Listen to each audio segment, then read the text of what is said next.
Bienvenue au cadre de la 15e édition de la Biennale des Arts Contemporains Africains. Je suis Evelyne Diatta Koumbessi, je suis la fondatrice de Alkebulan Studio 55 et de Edam Productions, une plateforme de promotion plus africain.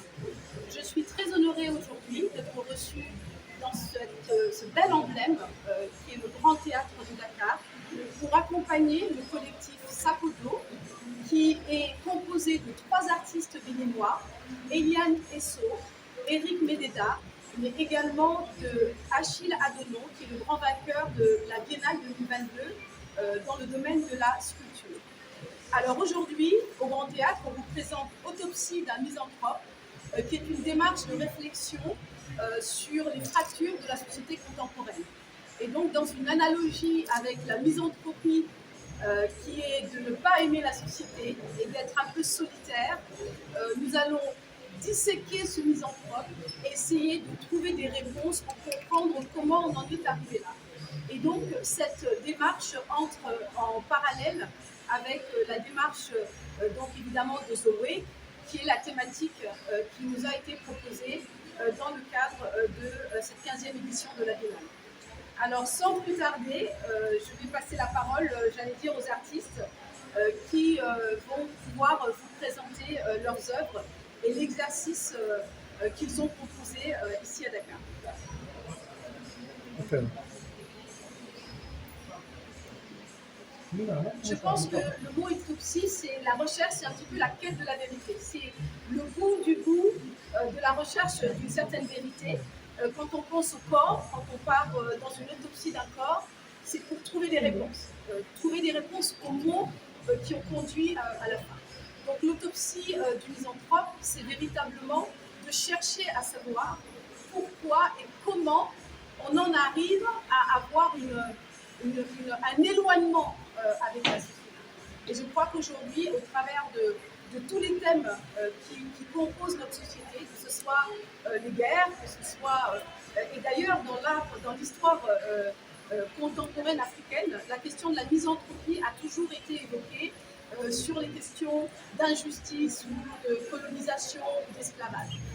Mais aujourd'hui, avec le parcours de nos artistes, vous allez pouvoir découvrir tout un autre j'allais dire, élément pour aborder cette question. Alors, je suis un entrepreneur culturel, comme je dis.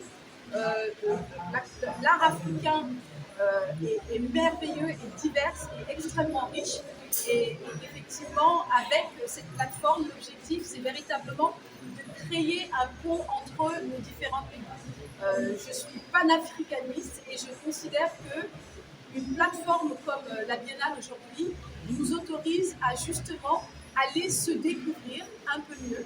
Donc les artistes béninois sont aujourd'hui chez nous au Sénégal et demain on espère emmener les Sénégalais au Bénin et on va essayer de décrypter et de comprendre et de nous envisager un petit peu mieux au travers de l'art. Parce que chacun d'entre eux va utiliser des clés qui sont des clés de compréhension de leur culture, des clés de compréhension des rituels de la culture béninoise.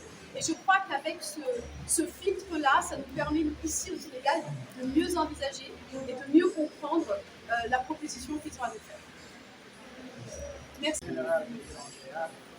Nous avons accepté l'exposition parce que c'est dans le cadre de nos missions qui consiste à développer le panafricanisme des pays de la sous-région et tout ce qui touche à l'Afrique. La preuve, sur mon volet, il y a toujours la carte de l'Afrique. Bon, l'exposition Autopsie d'un misanthrope, nous l'accueillons à bras ouverts avec nos partenaires Evelyne Diatta, qui est de Edem, et nos artistes de Sankado, qui nous viennent du Bénin, qui sont un pays vraiment culturellement, on a beaucoup de partenariats. La preuve, le Drac de Lomé, où tous nos officiels de la culture partent là-bas pour se former et revenir ici. Donc c'est avec un très grand plaisir qu'on les reçoit dans la Biennale de 2024 et nous espérons beaucoup de collaboration entre